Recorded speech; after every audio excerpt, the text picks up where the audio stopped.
So we'd either got to go left or go right, and all it needed was an answer to go left or right. But Clemenson and his fellow officers didn't get their answers. Due to some peculiarity of the land at Arnhem, the radios the airborne men had brought with them didn't work very well. Company commanders couldn't speak to their COs, who in turn couldn't reach the senior commanders. With his troops split up, in contact with the enemy, and with faulty radios, no one knew what was happening. Urquhart was in a very difficult position.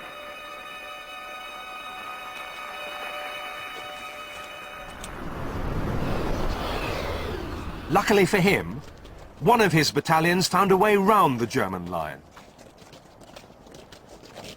Led by Lieutenant Colonel John Frost, they targeted a road running along the river into the town.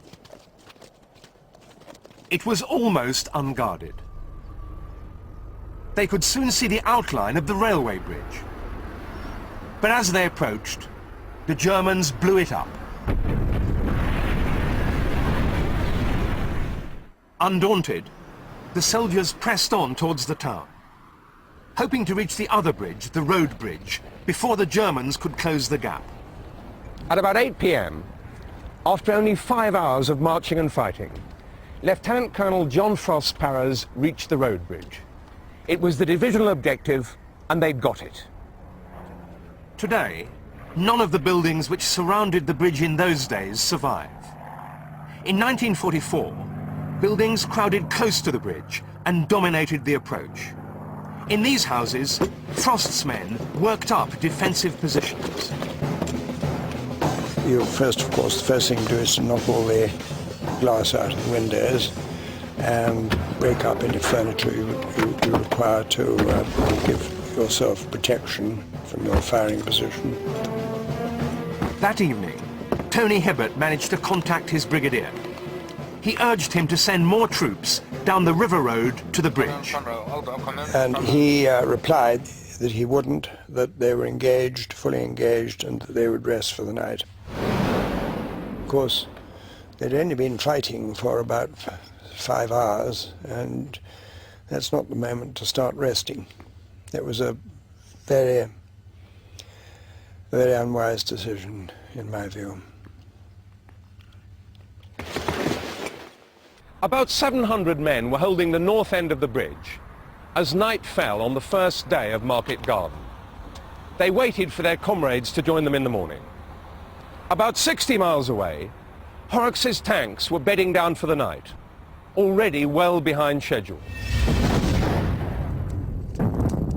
They had come only 7 miles from their start line.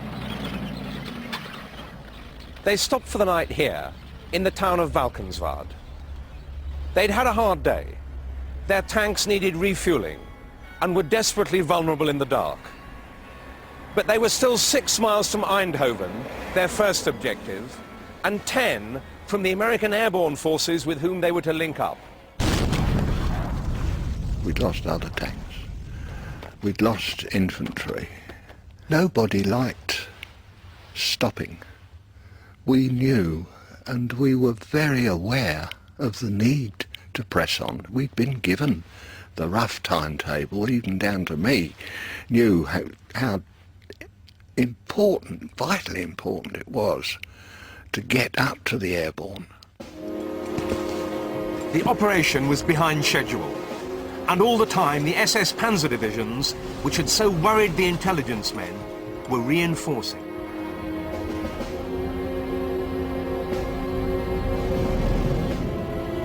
Moving forward on the second day of the operation, Horrocks's tanks eventually reached the first of their airborne stepping stones, the bridge at Zon.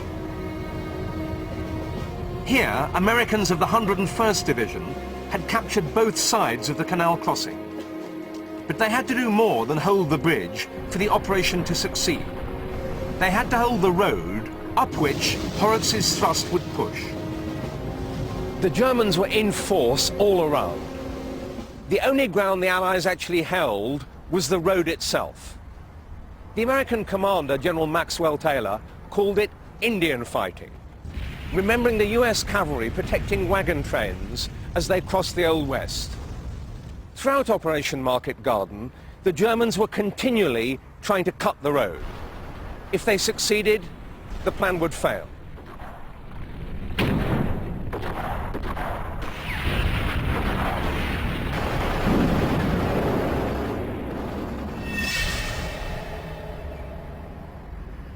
At the same time, the British in Arnhem were fighting to reach Frost's force at the bridge, but they ran into strong SS opposition. For the British General Urquhart, the position was extremely frustrating.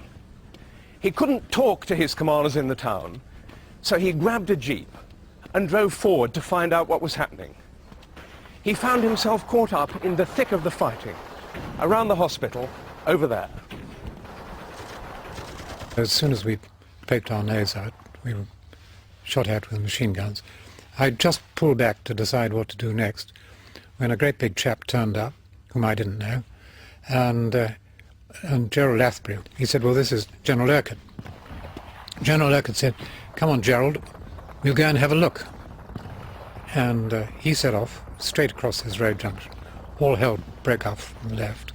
It's when I realized how much room there is around bullets, because I was getting sprayed with bits of brick breaking away from the wall on my right and scattering moment. And by some miracle, Gerald Lathbury was the only one that was hit. We got him into the first house, and a German with a machine gun appeared in the door. Roy Urquhart told me afterwards, he said, you know, I'm the only serving general who's shot a German soldier with a pistol in a battle. I said, you weren't the only one who did. We all shot him. He was riddled. This is the house they were in. It was clearly too dangerous, so leaving the wounded Lathbury door, stepped over the dead German and raced off round the corner.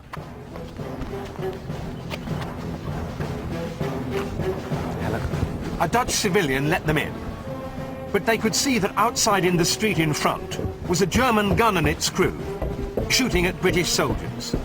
They went upstairs into the attic. Urquhart and his companions found themselves cooped up here. They couldn't move until the German gun left the next day.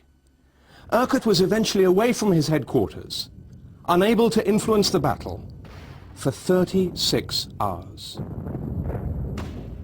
His absence meant that during this crucial period, the British airborne troops were almost leaderless. No one knew if he was alive, and coordination between units was seriously damaged.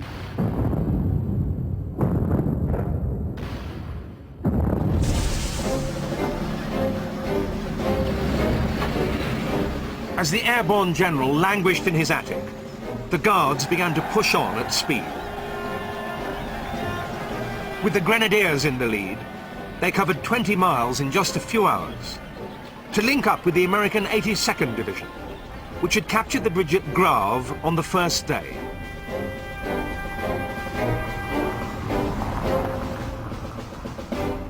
Well, my name is Moffett Burris, and I'm from Columbia, South Carolina.